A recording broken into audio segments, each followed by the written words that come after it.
Beer and running typically do not go together, but the annual Middleton Brewing 5K called for all athletes of all interests to hit the road.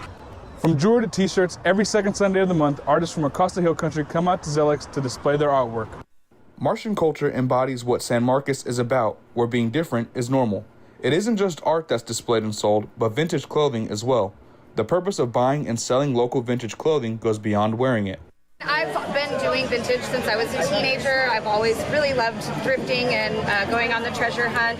It also is really awesome to be able to keep textiles out of landfills. They are one of the biggest pollutants. While many artists are glad to have their sales increase by going to events like these, some also recognize a deeper meaning behind every item sold.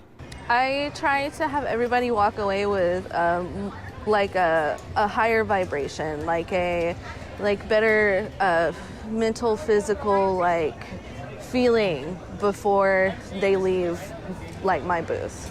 Martian Culture is held the second Sunday of each month at Zelix Bar on Hopkins Street. For Bobcat Update, I'm Damien Bartonek. It looks like Pluckers and Wingstop will have some competition. The Anchor Bar is known for what's called the original Buffalo Chicken Wing. The franchise has 14 locations and is owned and operated by a Texas State alumnus.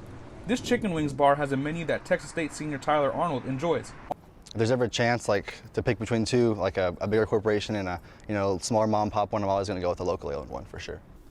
Some Texas State students are looking forward to supporting another Chicken Wings restaurant in town.